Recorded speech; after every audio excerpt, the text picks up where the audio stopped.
breathtaking landscapes, history, art, and the sea. Sicily seems to have it all.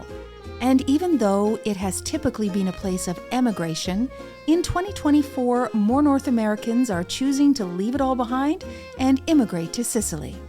In today's episode, we'll follow the new lives of 4 North Americans as they tell us why they've made Sicily, out of any other place in the world, their new home.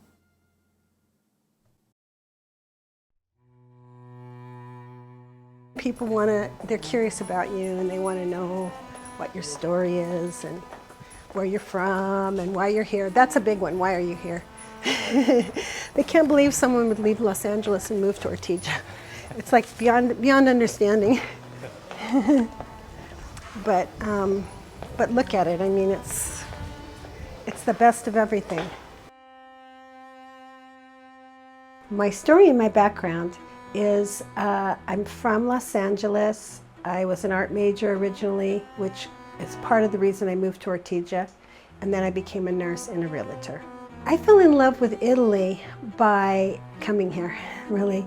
I had seen, of course, all the magnificent art and architecture before I got here, but that was one of the things that drew me, and also I like the people. I like the way that they interact. I like drama.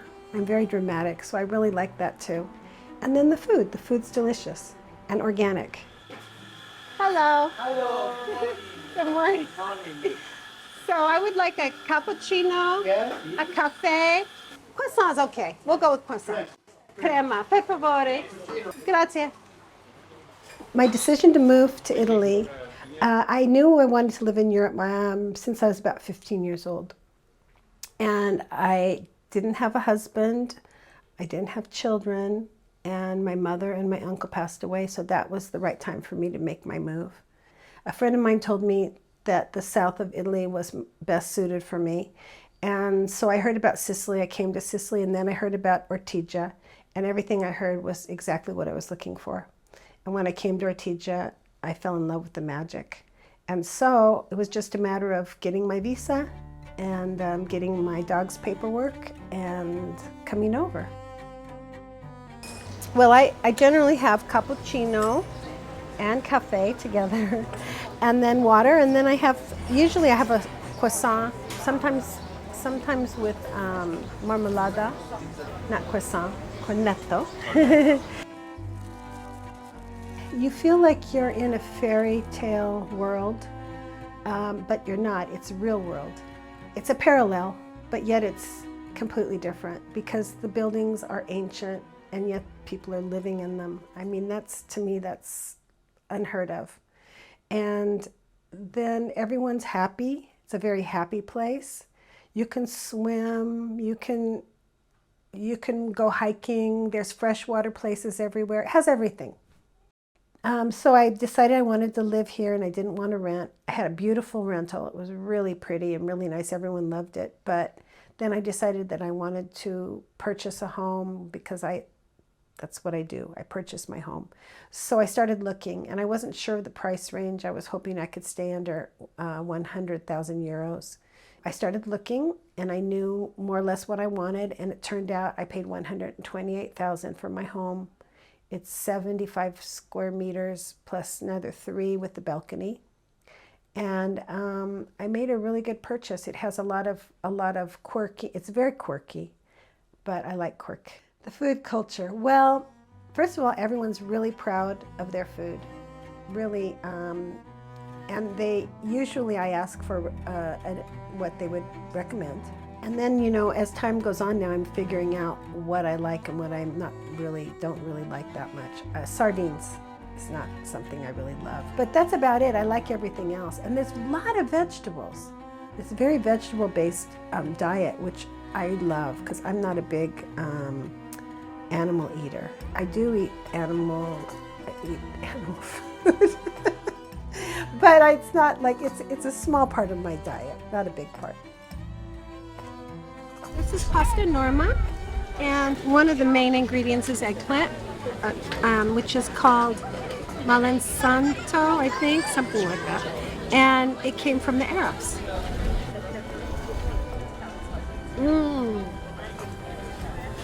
Perfect. Yes, I plan to stay here forever, make my home here, and people here just really are very surprised when I tell them they can't understand it. But I tell them it's completely different from my other life in every single way, and it is. They kind of understand, especially if they've been to the States. They can kind of, when I tell them that, they can understand what I'm saying. Hi, I'm Jen, And I'm Matt. and we live in Mount Etna, In Sicily, which is where we moved in 2022. and we bought a palazzo, which is on the slopes of a volcano, also known as Mount Etna. Buongiorno. Due? So we're at Avaya, which is our favorite little neighborhood haunt. We come here, for breakfast, for lunch, for dinner. We try not to do them all the same day. And today we're having some granita, which is the best Sicilian breakfast ever. Maybe the reason why we moved here in the first place. So what's our story? We lived in Boston and had been there for, about 20 years. We decided that we were at a point in our lives where we'd always wanted to live and work overseas, and you get to a certain age and you sort of wonder, can I really wait until retirement to do that, or should I really be trying to do the adventure now when I have my health and our kids were in a good spot, our parents were in a good spot. We sort of had a window of opportunity where it kind of made sense to take the adventure now. We've always sort of tried to think about what do we do next after our girls have flown. What does empty nesting look like for us? We have a business in the United States still. I still work for the company that I worked for in the United States. I work remotely from here, and Jen manages her business from here. But we are sort of living an adventure here in Italy, in Sicily. Buongiorno, buongiorno. Bene. A posto? Sì, Sì, ma come stai? Bene, bene. Perfetto, perfetto. Avete iniziato i lavori? Piano piano. Piano piano. Sì. Più luglio primo. So this is our palazzo. We're not quite sure when she was built. She's definitely historic. We believe it's sometime in the mid to late 1800s. And she's been abandoned for quite a while. The locals who have asked us about this are excited to hear that we're not turning it into a hotel or anything. Like, we're going to live here. But the weird thing is we didn't come looking for a palazzo. So we did look for properties both here and in Lingua Glossa for many months leading up to our time here. And we were working with the realtor. And so we gave him these 6 houses. We were looking for like a 3-bedroom that had some charm that we could renovate. And we said, let's just go see these. So we set them up. And while we were at one, just down the street, she said, okay, let me show you this other house. And so this wasn't even on our list. We hadn't studied we didn't know the price. We hadn't studied the floor plan. And we walked in and we saw the entryway, and like, I think I might have been holding Matt's hand and squeezing it. I'd be like, oh my goodness. So this is the entrance, and for me, this is when I knew I was in trouble when we came into this house, because I loved this entrance. I don't particularly love the color. Well, and it even had a turrita, so she's the personification of unified Italy. She's in here welcoming everybody.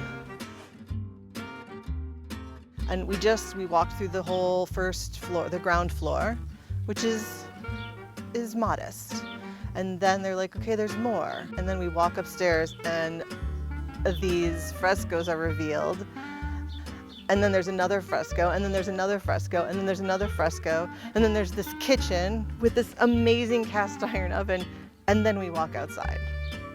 And I think we walked around the garden a little bit, mostly just to cool off, because it felt unreal. When we came back here on our tour of the house, and we saw all the trees, because we were trying to decide, do we want land or not? And this answered the question. This is what we had to do. We're going to extend the terrace out to the side here and probably put like a pergola so we have some shade in the hottest days. And we'll just look out onto the pool and we'll have the dream we never knew we needed to have, which is perfect. For us, this was 250,000 euros, which is still a great price. It's less than every house we've ever owned in the US. Now we're obviously have some work to do, and we figure we'll probably match what we paid for it, at least. You know, it's still like coming in at what an average house is in Boston, but I get to own this and not a 3-bedroom with no land. This is one of my favorite things, are how these doors open up to become sort of side panels. There's panels above, so it just becomes this beautiful opening. And this is a pretty great room. We have removed the flooring in here, was a newer floor. And when we started seeing these, we kind of started silently freaking out, and in the thought process of, we weren't looking for a palazzo, but we found one and she needs our help. I feel a little guilty that I get to own this. I don't know what I've done in some, you know, to deserve it, but I'm going to do the best and try to be the best owner, try to keep the story of the house going. I pinch myself. It's really very cliche, but it's really true. I don't deserve her.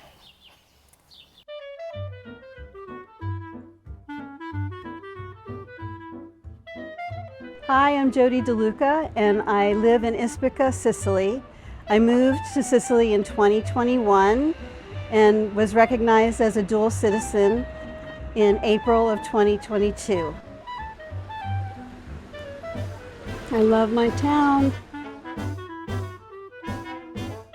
We're going to Bruno's, aka American Bar. It's the best. The people are amazing. It's like my second kitchen. Need help? Okay. Grazie. You gotta eat the proper way. You can scoop it, or you can... I'm originally from Miami, Florida. I am of Sicilian heritage. I'm a dual citizen.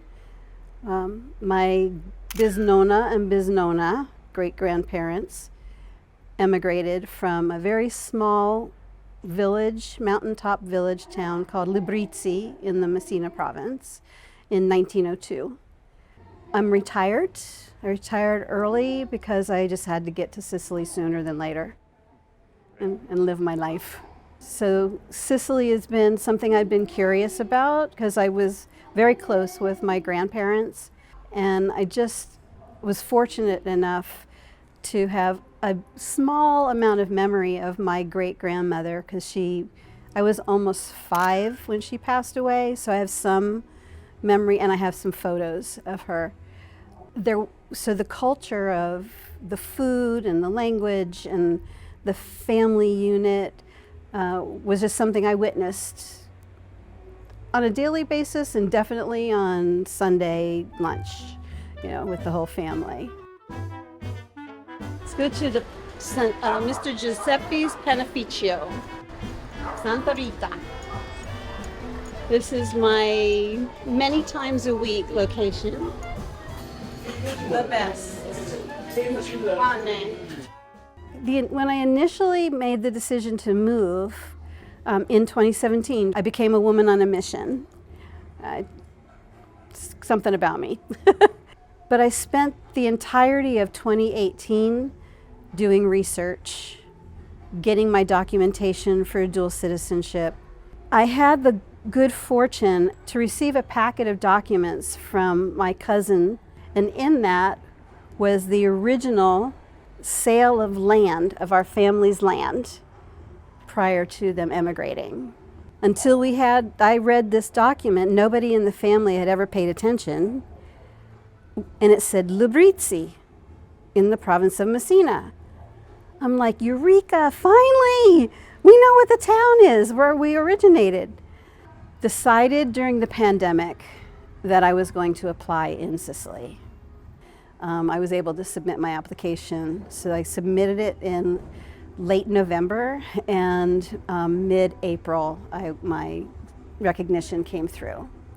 During that time was a very miraculous experience because I arrived in September of 2021. My father was 89 years old and in end-stage colon cancer, and he came to Sicily, spent just over 2 weeks with me in Sicily, and got to be in his ancestral hometown. I mean, my great-grandparents, his grandparents, who were born in that town, went to church in that town, got married in that town, and he got to do all of that. He got to meet the mayor, he got to, walk the streets, sit in the church. Every morning he got out of bed, he'd walk out on my balcony and just like survey the valley and the landscape. It was amazing. And he passed away, it was 2 years this May, following that. But he had never been to Sicily, Italy, anything. This is one of my favorite piazzas. And during the summer, every night of the week, 7 days a week, during the summer, usually there's bands and events going on for sure.